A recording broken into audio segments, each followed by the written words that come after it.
So that's 4 points of necrotic damage for good old Orson. And same deal. His boots are stuck fast to the ground as his salt solidifies around his feet. And Edmont, I have a 16. 16 does hit. And a 17. Yep. So you're going to take 5 points of necrotic damage and then 5 points of necrotic damage. Sure. As the salt pours up over your boots and solidifies there. And the process of what's happening doesn't seem that hard to figure out. You have broken whatever it was keeping the salt attached to that used up pile of bones, and it has decided to use the 3 of you instead. Who's next? So first of all, what happens if we try and telekinetically push Edmont 5 feet? This is not occupying its spirits. It's the tiny one. I would say he'd be knocked prone because he can't physically move from that space without taking off his boots. Okay. He's essentially glued down to the floor. So are you trying to push him over? Not if that's obvious. Yeah, if they want to move from those spaces, they're going to have to take off their boots. Move to there, and then I need every creature within 5 feet of me that isn't a member of my family For the turret. to make a DC 15 Constitution saving throw. Turret's not a creature, remember? That's what I was about to say. That is 4 fails, my dude. Alright, so that's a Word of Radiance, which deals 2d6 radiant damage. That's 5 damage to each of them. Yeah, so the creatures on Orson and Edmont's boots, the salt stops moving.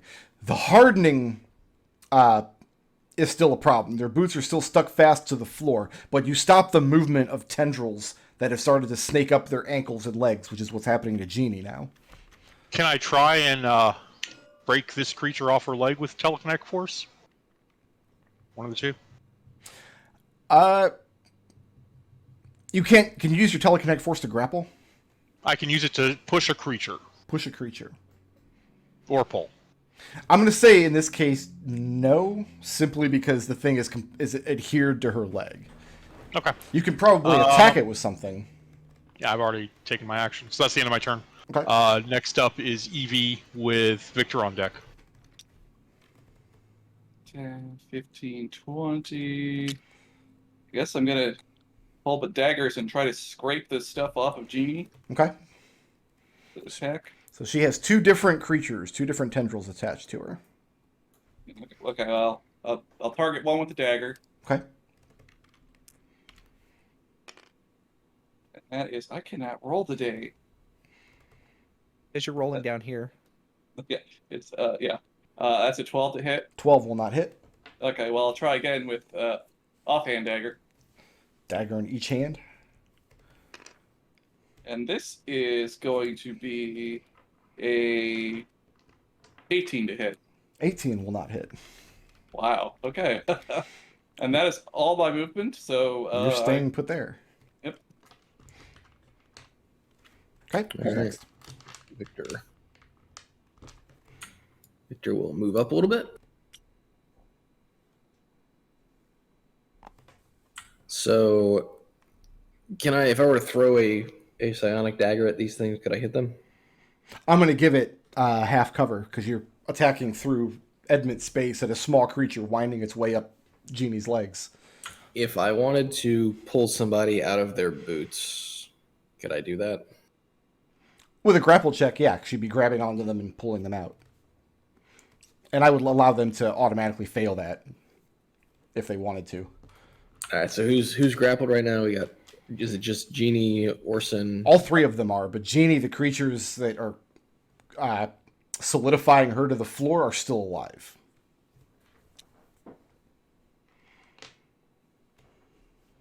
Let's be stupid.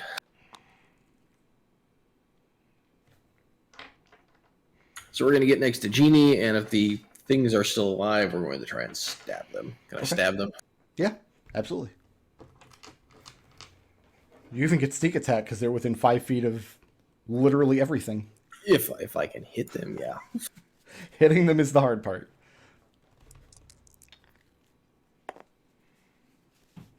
I feel like a 14 does not hit. 14 is not going to do it. Alright, so we're gonna try bonus action offhand.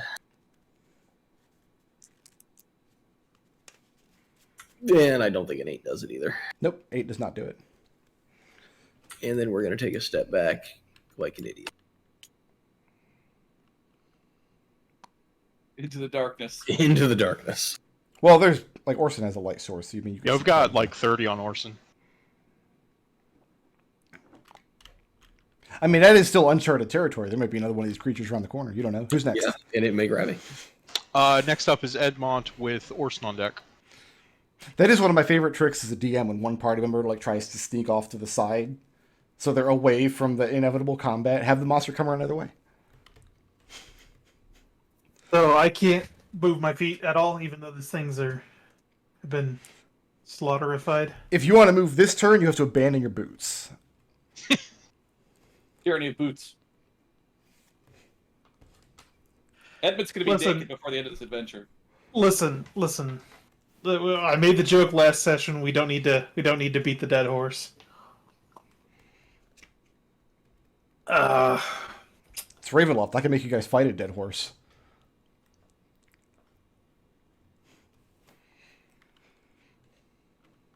I'm going to stubbornly not attempt to abandon my boots, and I'm going to try and pull my boots free of the whatever is got me You are glued to the floor. stuck fast to the floor. This is like more than a single action to dig yourself out. If you had Okay. a sharp implement or like Genie's crowbar or something with some work, you think you could scrape the sediment away from your boots, but it's not something you want to do in the middle of combat. Yeah. Whereas you could wrench your feet out of the boots and move. I mean, you could probably just punch these things from where you're standing. You can. They're within 5 feet. No. I only see the 2 on Genie, right? Or That's it. 2 on Yeah. Evie, right? Genie. Yeah. Yeah, you could reach those. That's all that's left is the 2 that are on me. Oh, God. For some reason, I thought I was my icon was Ekon. I'm a dum-dum. You're the one with the sunglasses. Yeah, I can't see. I'm gonna go ahead and punch punch one of the It thingies. works. Oh, that's a net 20. Now, okay, that'll do it.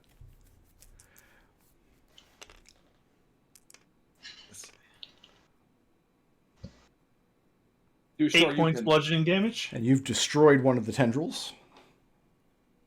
Martial arts. Let's do it again. 20. 20 to hit. Yep, Yep, that'll do it. that's a dirty 20. Looking at 5 points bludgeoning damage to the other one.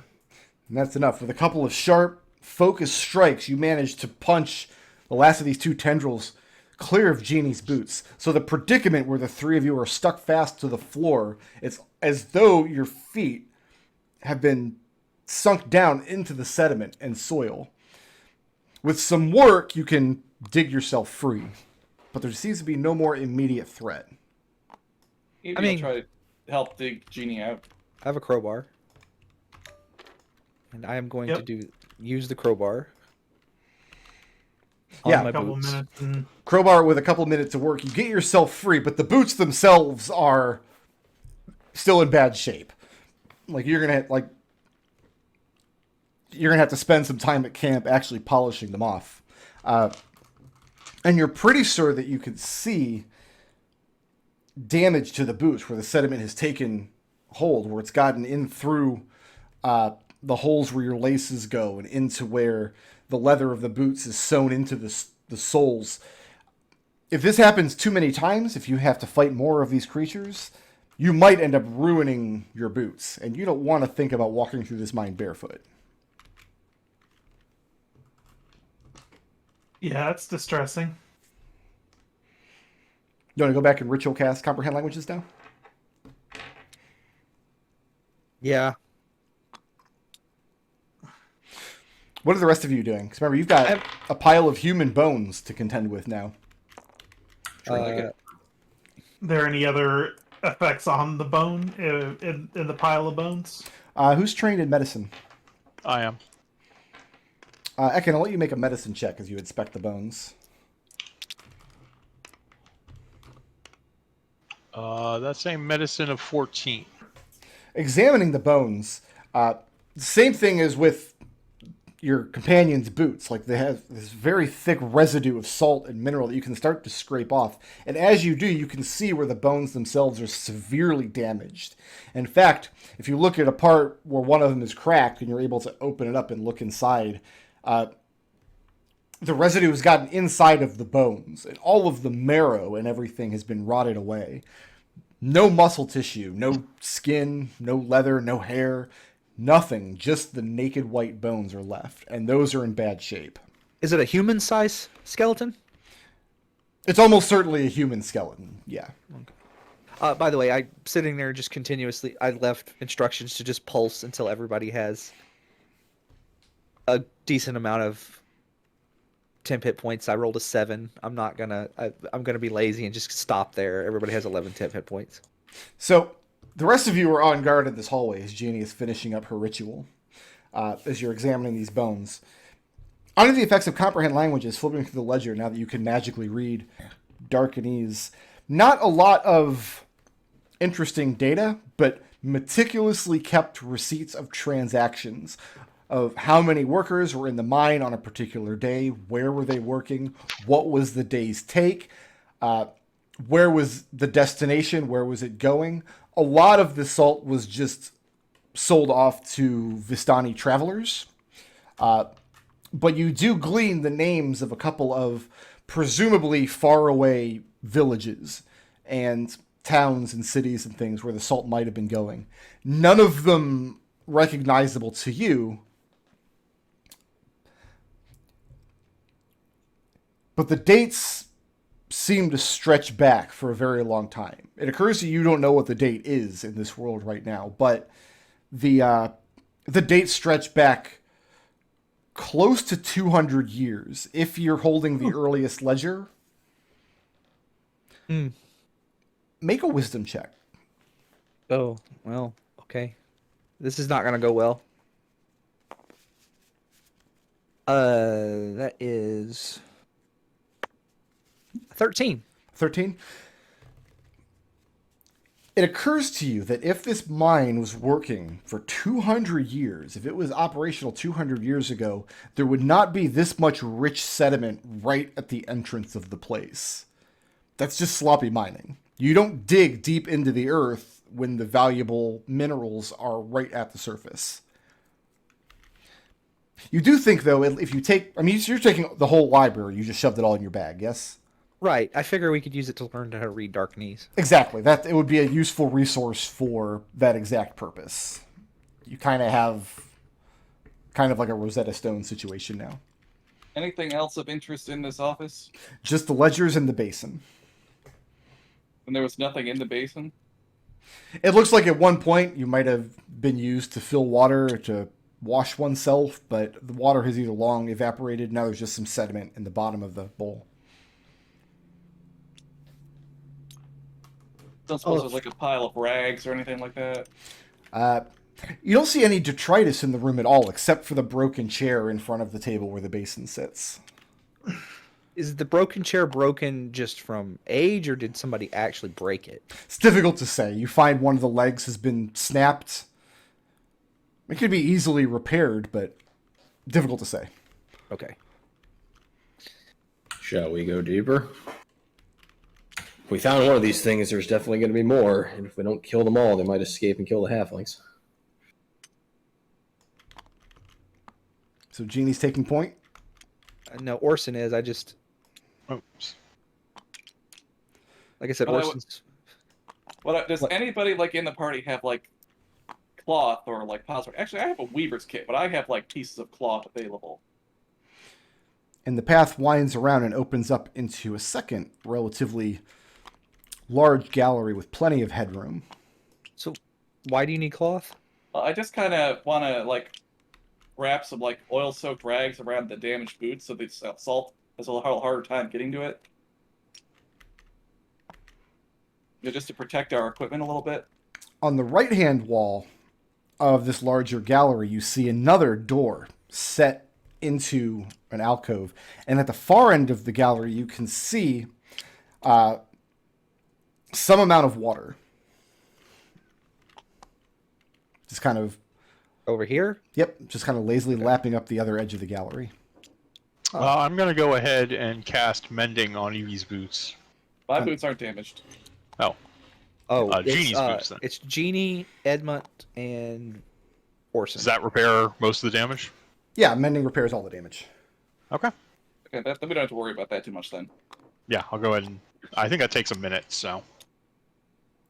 So it looks like the far end of this gallery, there's an underground stream. And it takes a minute. Well, I'll let you guys investigate however you'd like.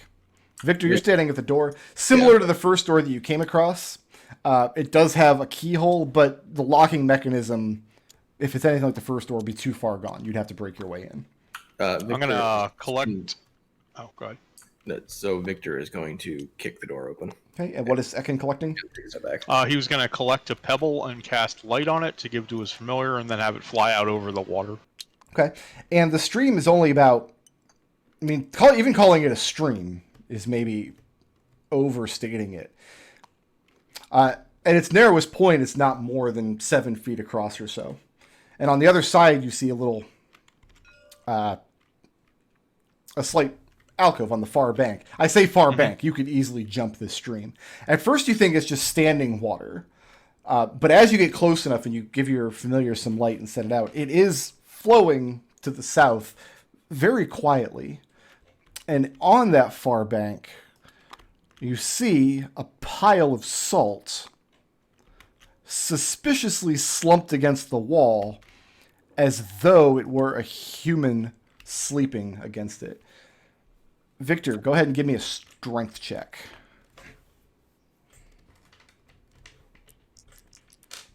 Asking for miracles here. That would be a 15. 15? Okay, yeah, you put your boot to the door, and you can feel the wood is weak and splintered under your blows. It only takes you a couple before you manage to kick some of the planks loose, and the genie can make short work of the rest with her crowbar. I mean, I wanted to do it impressively. I have my own crowbar. You didn't want to do it properly. You just wanted to hurt yourself. Hang on. Before we look in this room, how do we want to address this? Because I feel like Ekon could maybe just telekinetically pull it into the water, and then it would just be completely destroyed by the water. I mean, it's worth a try. I mean, go for it. But Salt does dissolve in water. Sure. I mean, I'm going to guess this water is probably already super saturated, but... It is, and I it have the also... alchemical it knowledge to actually express that. It doesn't look that deep either. Like, it might come up to your... like up to your shins if you were to step out into it. But you grab hold of the lump, and as you pull it towards you, it does make like it's getting up to move. Is it afforded any kind of... Yeah, it's got a DC 15 strength save. Strength save? Which it fails badly, so we're not going to... No need to roll initiative. And yeah, when you pull it into the water and drop it there, within a few moments, the sediment starts to dissolve the creature's form. And you see where the thing comes apart out into the tendrils, but the tendrils have nowhere to go but be swept downstream. So now, after a minute or two of this, there's another pile of badly calcified human bones sitting in the water. All right, well, Oh. that took care of that. High five. Yep. Yep. what's in the room? I telekinetically high five you with Mage Hand. Looking in this room, it's similar to the first room where they had bricks fortifying along the walls. It's nice and smooth. And they place stone tiles in the floor so they're not just walking around on soil.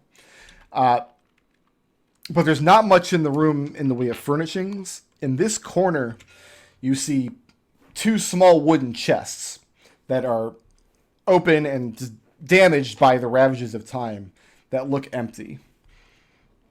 In the other corner, you have what's left of a small wood-burning stove that has a pipe leading from it that disappears up into the ceiling of the room. No false bottoms or anything in the chests or laying under the chests or in the area around it. When you start poking at the chests and they don't feel hollow, give me an investigation check.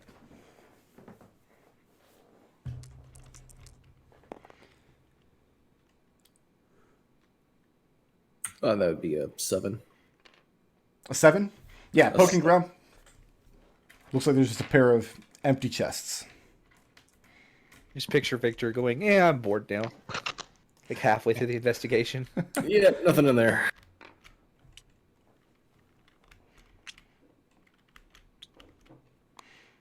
And the path does Anything in the- continue up around the north as you follow the water of the stream. You said there was a wood burning stove. Is there anything in the stove? Nothing useful, just a small pile of ash. So it doesn't look like there's anything noteworthy in this room then. I mean, you're going to poke around in the ash? Yeah, go for it. I have a crowbar. I guess I could poke in the ashes a little bit. Okay, you poke in it, and you can feel the weakened bottom as the iron of the stove is badly rusted in places. Like, you think it might even be dangerous to try to light it. But after poking around, you don't find much of interest. Unless you're interested in a pile of ash. I'm not. Gonna go ahead and cast light on my shield again. Okay. So I feel like this water would be at the very least very caustic, if not toxic, to be in contact with because of how saline it must be. Possibly, although it did seem to dissolve that creature fairly quickly. Just coming around the shore up here, you see a third wide gallery. And directly in front of you, on the water, you see the remnants of an old wooden bridge. What's Orson's passive perception? 12. 12? Yes.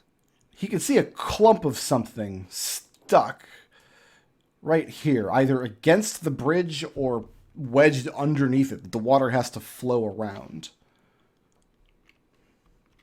Is it in the water itself? I mean, you can't see where it is from here. You can kind of intuit its position based on how the water is flowing around it as it comes around the other side of the bridge. Hey, Ekon, can you move that? I also think that there's no possibility that bridge is even remotely safe. I mean, I can try using Mage Hand, which can only move an object that's 5 feet or 5 pounds. No, you need more 5 pounds of force to move whatever it is. The good news is if you fall off this bridge, you don't fall 600 feet. But we also don't have Denny here to throw somebody off of it. True. We tried to bring them. Are there any humanoid-looking salt mounds that we can see? Make a perception check. Yes, Victor? I'm not looking. Let's see. I didn't even think about that. That would be a 16. So, having fought one of the creatures, have it silently come up behind you, and seen another one go from inert to moving as it dissolved in the water, you see piles of salt against several of the walls, which you think could be creatures, or they could just be piles of sediment, having built up over the years. You didn't think anything of them when you first came into the dungeon, but now that you know the danger of the creatures, you realize you're kind of surrounded by mounds of salt that could at any moment stand up and walk towards you. Victor will point these out. Are any of them close to the water? No, the ones you see are up against the walls of the cave. So you like one up against this wall here, maybe one against the center wall here. You saw a couple by the entrance as you were coming in. Guys, we need to be careful. Maybe we want to circle back towards... I assume this tunnel here connects back to the entrance. Genie, Yeah. coming up around the north side of the bridge, what you see is a dead body wedged under the bridge in a pretty severe state of decomposition, laying so that his face is face down in the water.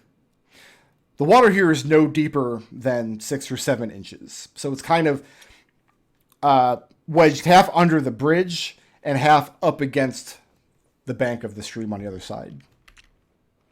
Okay.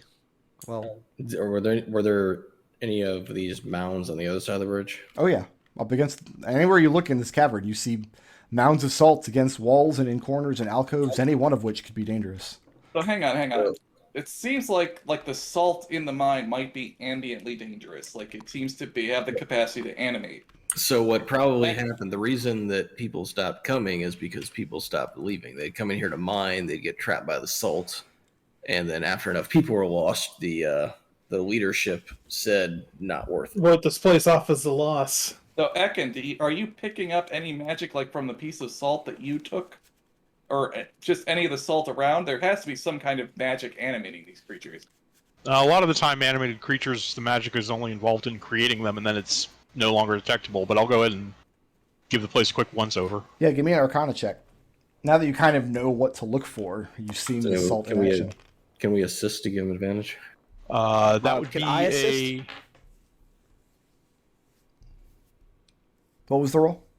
14? 14. There is ambient magic leeching off the walls and floors of the cave.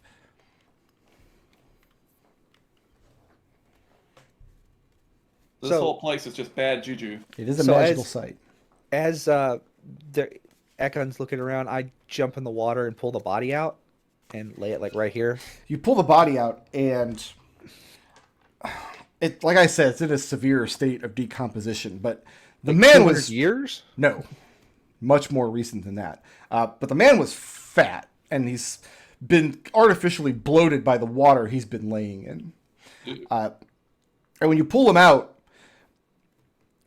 and he's naked, and on his face, you can see, still clinging to the flesh there, this big bushy beard. Mutton chops going up the side of his head, but otherwise bald. Did we get a description of the toy maker? You didn't. Okay. We'll have to ask. Remind me to ask for a description of the toy maker. Okay. So I have a theory about what's happening with this salt. Okay. Because from that wisdom, the wisdom check that I made earlier, like, you know, it doesn't make sense to dig it. I think the salt is growing out of the cave and spreading like a fungus. Ew. I mean, but there wasn't any salt out of the cave. Yeah, it never actually exited the cave. Yet. Well, the walls are boarded up. I mean, that wouldn't stop it, but That wouldn't stop it if, based on what we've observed. It would dissolve right through the boards eventually. Yeah. So No, our there bridge is- is still here. So there is something weird going on in this cave that we need to solve. We don't have enough information to make a determination yet. Are you saying we should investigate? How wide is this stream? I mean, these are 5-foot squares, so, Yeah. and it's narrow points. It's easily, you can hop across. Okay. Even with 5 strength? Yeah. Okay. Yeah, Ekon's gonna get a better look over, shine his shield over in this direction. And even if you couldn't, it's not that deep. Like, you're not gonna. Sure. Yeah. Okay, one last question. Does Yeah. the man, is he still wearing clothes? No, he's naked. He's naked. That's right. You said that. Okay. So It's somebody. the toll bridge guy from Robin Hood Men in Tights. We don't get no tolls, we don't get no rolls. Is this a passage here? Does that go further? Or is that just a wall? That's a passage. There's a passage leading there, and there's one leading back, and there's one over here. Maybe we want to check these out before we go deeper. Then there's the That opening sounds that fine. the stream is flowing through. And the stream is flowing this way, right? Yeah, it's flowing down to the south. Okay.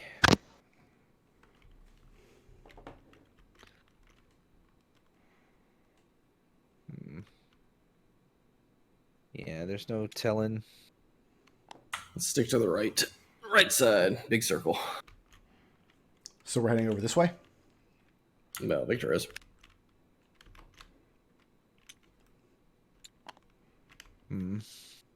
Trying to be as quiet as possible. I mean, your feet are crunching in the soil as you move. Move Orson up front. I'm gonna go ahead and cast a mending on Orson's boots while we're having this discussion. Okay. And roll initiative.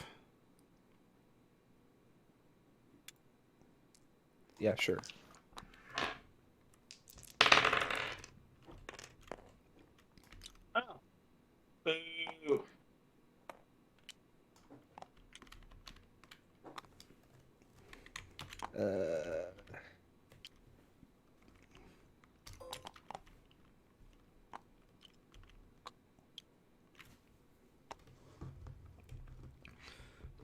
Yeah, as Orson and Victor come peeking around this corner, they see another one of the salt creatures shambling towards the entrance to the gallery you're standing in.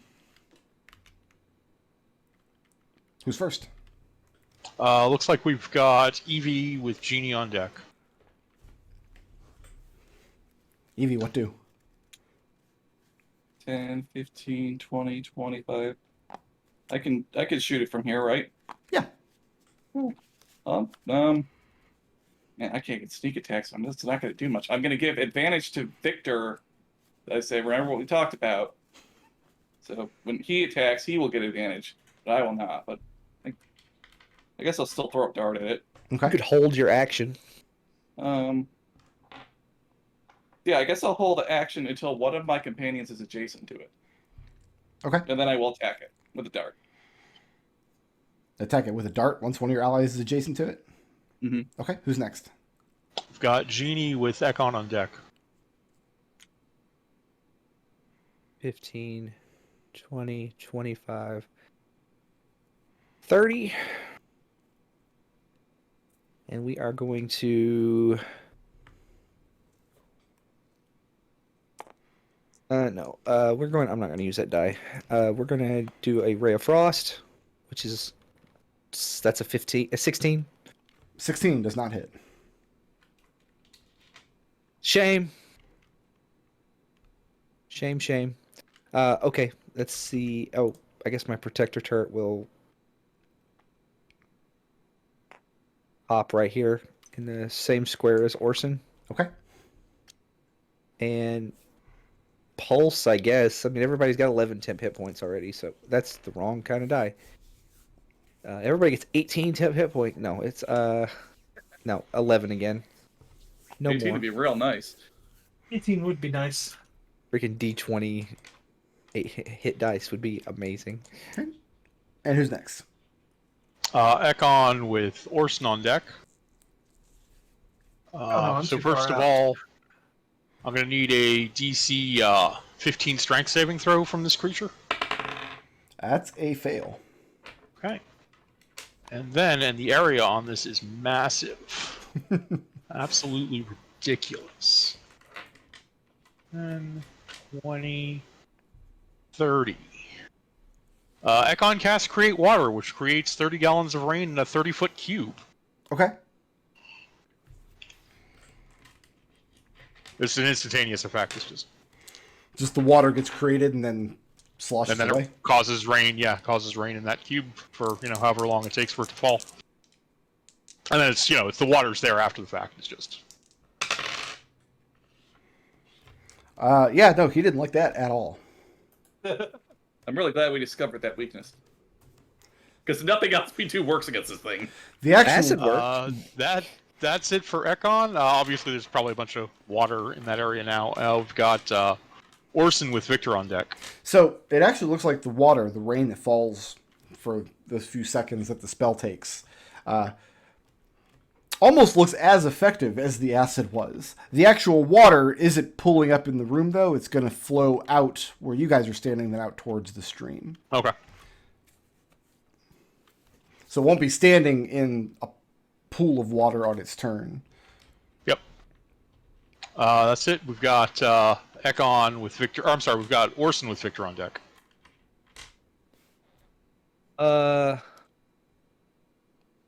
Orson is going to... Don't block my shot. Gonna stand here. And he is going to Can't attack it from there. dodge. Dodge? Yeah. Okay. Then who's next? Got Victor with Edmont on deck. So Victor is going to get in line of sight of this thing, not blocking Evie, hopefully. And then he's going to try a Sonic Dagger to see if it works. Okay. You have advantage.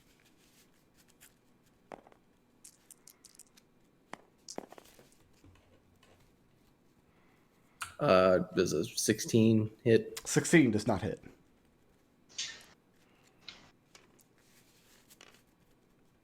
And then we're gonna offhand attack. So flinging a dagger.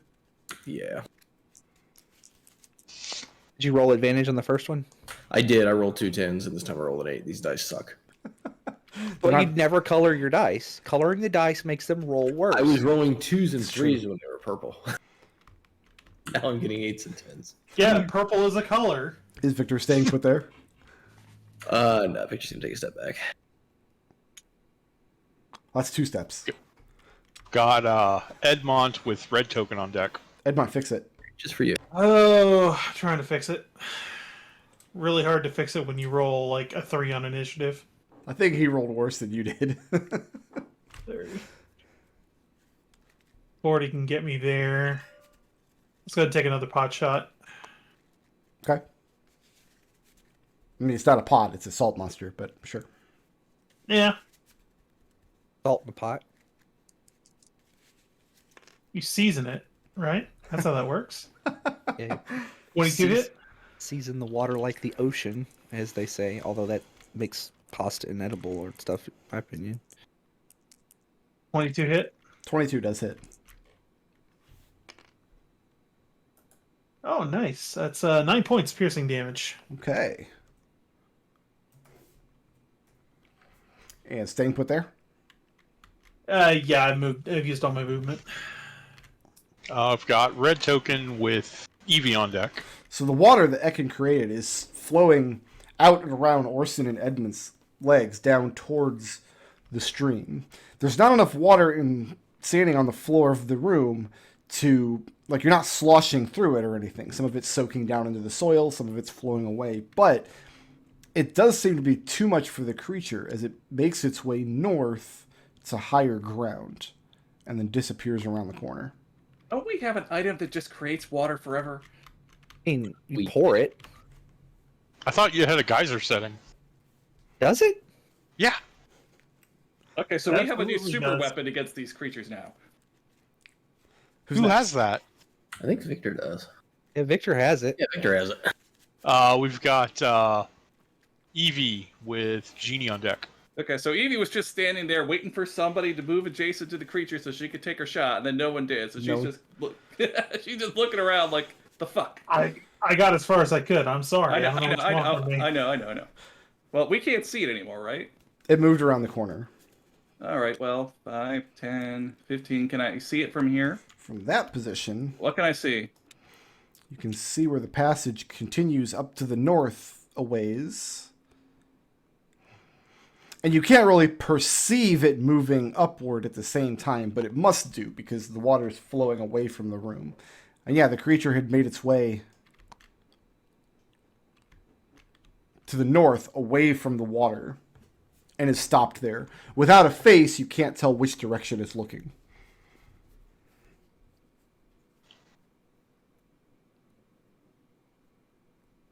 I can't give advantage to anybody because nobody else can see it right now. Are you carrying a light source? I am not, I don't think. I mean, then you'd be at disadvantage against it anyway because you're in darkness attacking it. Well, Orson is. Orson is, but his light source His light. doesn't reach that far around the corner.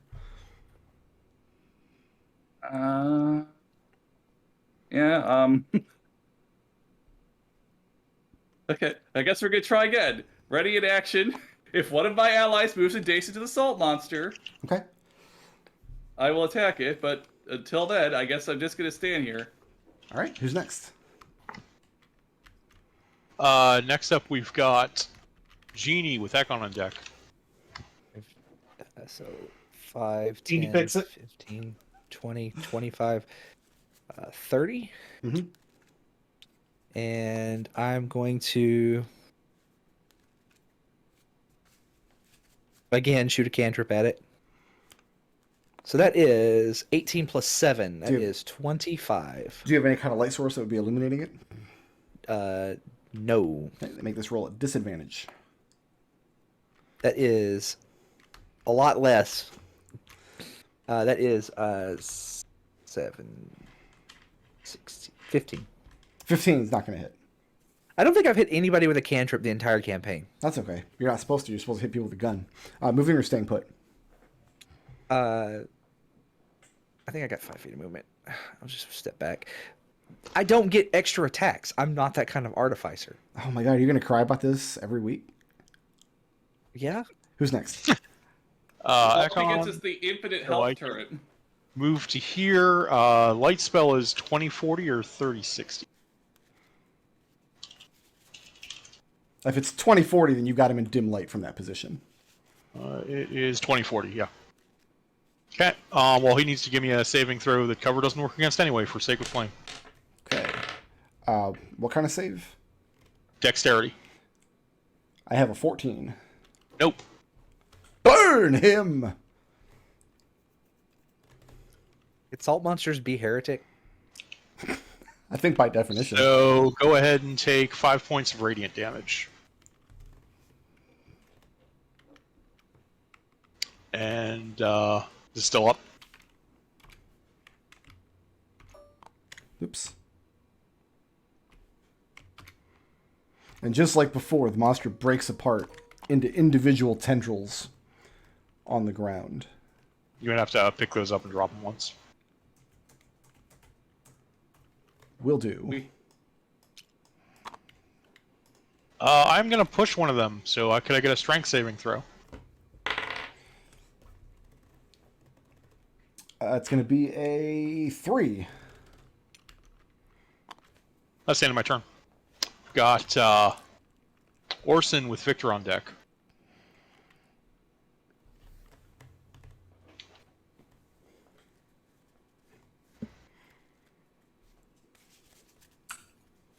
Orson, Treble had to go do his thing for a second, but Orson could make it there. I just don't know if this is the best idea until the tentacles will attack him.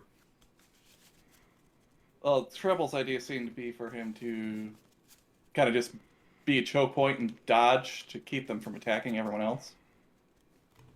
So I guess my question for you, Brick, would be if I were to use the geyser feature of this wonderful decanter we have,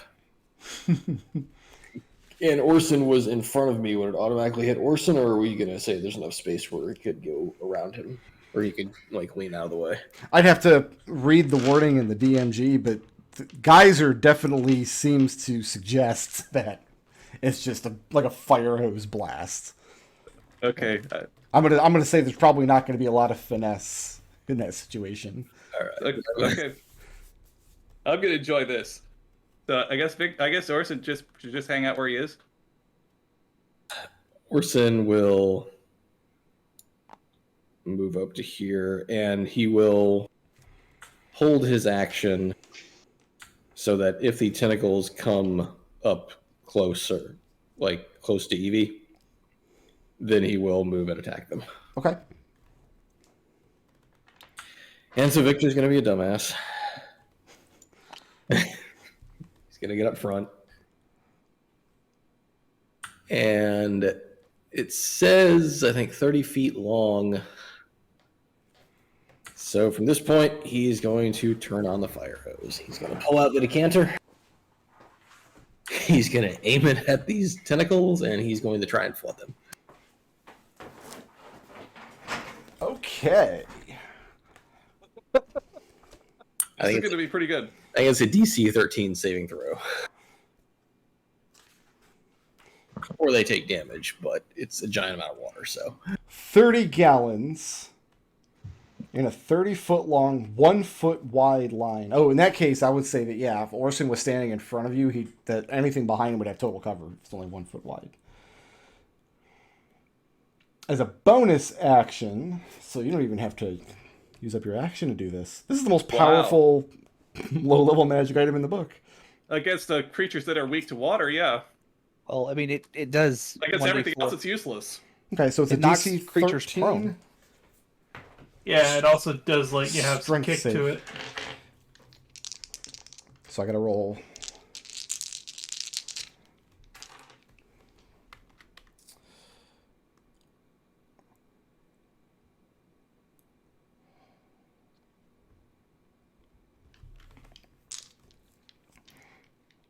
I'm gonna say 5 strength saves because I'm assuming you have to aim it down at the ground at this space to hit all the tendrils. Yeah, and he's kind of waving it around like a fire hose. Fail, fail, fail, fail. One of the tendrils in that space passes. Knocking them prone isn't really a thing you can do, but I will apply damage. Apply a lot of damage, actually. Actually, I don't think I can roll low enough on damage to have these things survive. You didn't think about the interaction between these creatures and that item. I forgot you had that item. That's one of the. I did too. It's one of the downsides of rolling random magic items. Yeah, these things are all dead. I I actually didn't know that item did that until Destil said something. I thought you just turned it and water came out. No, there's the geyser setting. Okay, yeah. So yeah, that was there in 2nd edition too, I believe. I think the rest of this dungeon's going to be pretty easy. Victor, moving or staying put? Well, that was just my bonus action. I still got my main action. You do have a main action. So we're gonna fucking hose down this last one. I don't think can. you can. Yeah, you can't trade down. You could use attack on it, though. Yeah, fine, I'll tag it. That does strike me as weird that it says as a bonus action you can do it. I wonder why that's because usually That you just have means to. you can do it once around, but not forgoing your attack and not more than once around.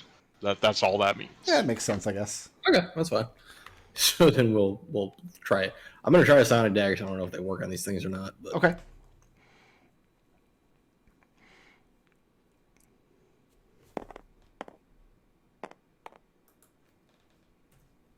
I feel like a 13 probably does not hit. 13 does not hit.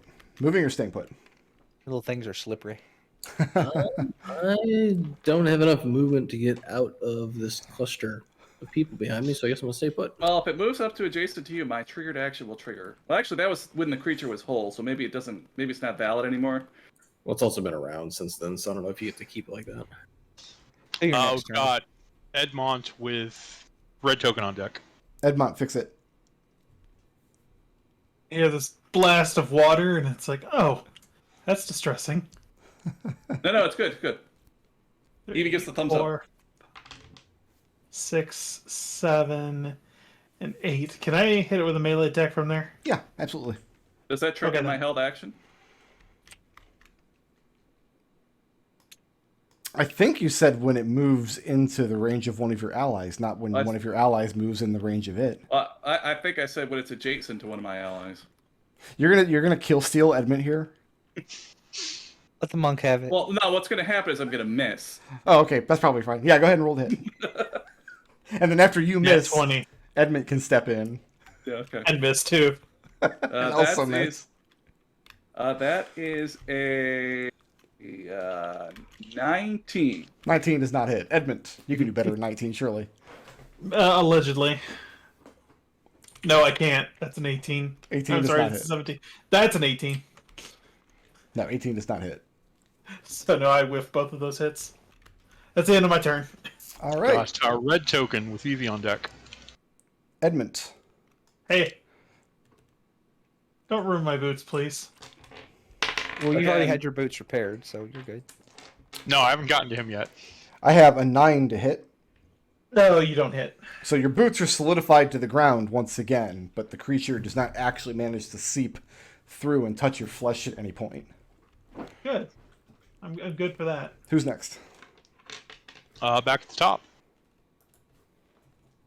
Evie, I can absolutely not throw a dart through Victor to hit this thing that's on Edmund, can I? I'll give it partial cover. Because Okay, it's a small target and you're aiming around Victor. Well, okay, what does partial cover mean? Plus 2 AC. Okay, we can't hit this thing already, so I'm just gonna... I'm just gonna try to hit it with my dagger. Okay. It's like, I already can't hit it. Never Definitely mind. a saving throw dungeon. This is apparently the saving throw dungeon. This is a... that's a... It was a 19, but it rolled to a 5, so I got a... that's a 12 to hit. 12 does not hit. All right, Hey. then. 2 cantrips is not enough. 20. Okay, so bye. Hey, who's next? Next up, we have Genie. with Genie. Ekon on deck. Can you be the guy? Probably not. I haven't hit anything. I've done 0 points of damage this entire dungeon. So have I. 5, 10, 15, 20, 25. I'm going to Shocking Grasp this. Does a 21 hit? 21 does hit. Trying to think if I should make Edmont take damage from the Shocking Grasp. It's salt. Does salt conduct electricity? I don't think so. Well, It's a size of science question. That's That Raz isn't 15. here. That's 15 points of And that's it. The tendril stops moving and snaking its way up Edmont's boot. That's a Google question right there. And I pull out my crowbar and pry Edmont free. Yeah, and after another minute or so of work, you pry his boots free from the floor, and you just take his boots out and pour salt out onto the ground. Thanks, And I'll Genie. cast Mending on the boots. Okay. And yeah, the path continues to the north, and as Victor has discovered, there are many more salt mounds just everywhere you look up against the walls. In fact, that's a good place to take our break. Go ahead and get your coffee, get your bagel. When we come back, we'll find out if there's more of these monsters hiding in this alcove up here. When we come back, we're going to play Power Wash Simulator.